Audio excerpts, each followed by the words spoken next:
आज मैं सोमवार व्रत कथा सुना रही हूँ। इस कथा के बिना सोमवार का व्रत अधूरा है। इस कथा को जरूर सुनें और प्लीज़ वीडियो को लाइक शेयर सब्सक्राइब कमेंट जरूर करें। पौराणिक मान्यताओं के अनुसार भगवान शंकर को प्रसन्न करने के लिए किसी भी तरह के खास विशेष पूजन की आवश्यकता नहीं होती, क्योंकि कहा जाता है कि वह तो भोले हैं और भक्त की मन से ही की गई क्षणिक मात्र की भक्ति से ही वह प्रसन्न हो जाते हैं। अगर आप भी शिव की भक्ति और कृपा पाने के लिए सोमवार का व्रत रखते हैं तो भोलेनाथ को प्रसन्न करने के लिए इस कथा को जरूर सुनें। शिव शंकर भोलेनाथ इस कथा से बहुत प्रसन्न होते हैं। एक बार किसी एक नगर में एक साहूकार था। उसके घर में धन की कोई कमी नहीं थी, लेकिन कोई संतान न होने के कारण वह बहुत दुखी था। संतान प्राप्ति के लिए वह हर सोमवार को व्रत रखता था और पूरी श्रद्धा के साथ शिव मंदिर जाकर भगवान शिव और माता पार्वती की पूजा करता था।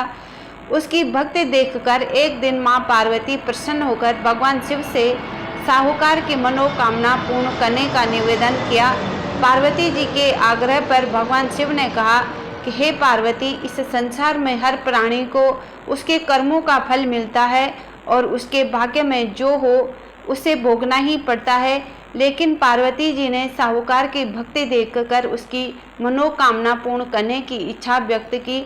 माता पार्वती के आग्रह पर शिव जी ने साहूकार को पुत्र प्राप्ति का वरदान तो दिया, लेकिन उन्होंने बताया कि यह बालक 12 वर्ष तक ही जीवित रहेगा।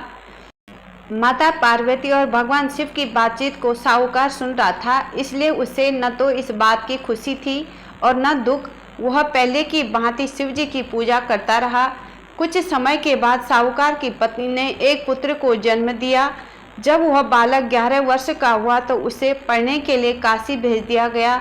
साहूकार ने पुत्र के मामा को बुलाकर उसे बहुत सारा धन देते हुए कहा कि तुम इस बालक को काशी विद्या प्राप्ति के लिए ले जाओ। तुम लोग रास्ते में यज्ञ करते जाना और ब्राह्मणों को भोजन दक्षिणा देते हुए जाना। दोनों मामा भांजे इसी तरह यज्ञ कराते और ब्राह्मणों को दान दक्षिणा देते काशी नगरी निकल पड़े। इस दौरान रात में एक नगर पड़ा जहां नगर के राजा की कन्या का विवाह था, लेकिन जिस राजकुमार से उसका विवाह होने वाला था वह एक आंख से अंधा था।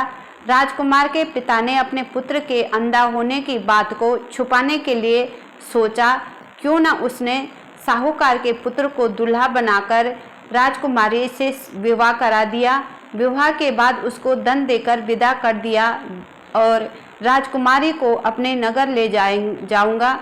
लड़के को दूल्हे के वस्त्र पहनाकर राजकुमारी से विवाह करा दिया।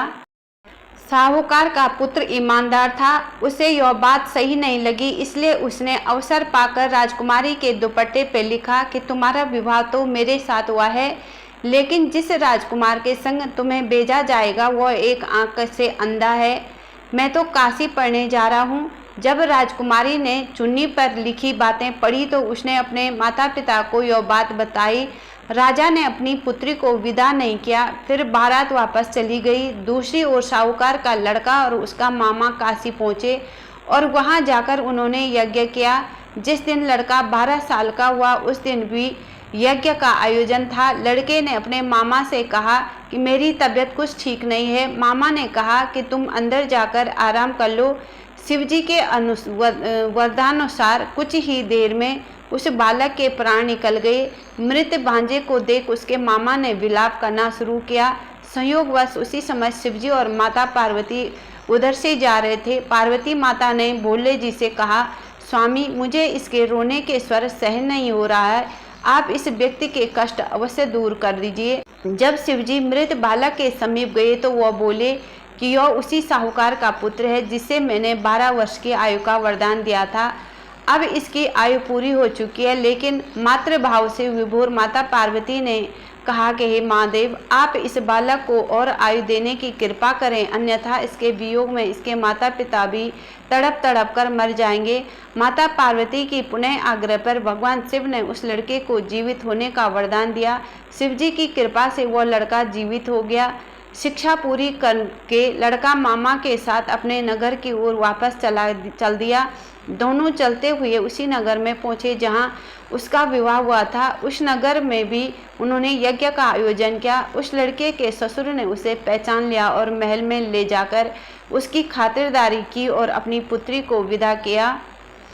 इधर साहूकार और उसकी पत्नी भूखे प्यासे रहकर बेटे की प्रतीक्षा कर रहे थे। उन्होंने प्रण कर रखा था कि यदि उन्हें अपने बेटे की मृत्यु का समाचार मिला तो वह भी प्राण त्याग देंगे, परंतु अपने बेटे के जीवित होने का समाचार पाकर वह बेहद प्रसन्न हुए।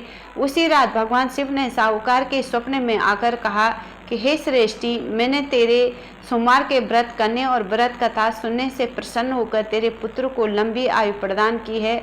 उसी प्रकार जो कोई सोमवार व्रत करता है या कथा सुनता और पढ़ता है, उसके सभी दुख दूर होते हैं और सभी मनोकामनाएं पूर्ण होती हैं।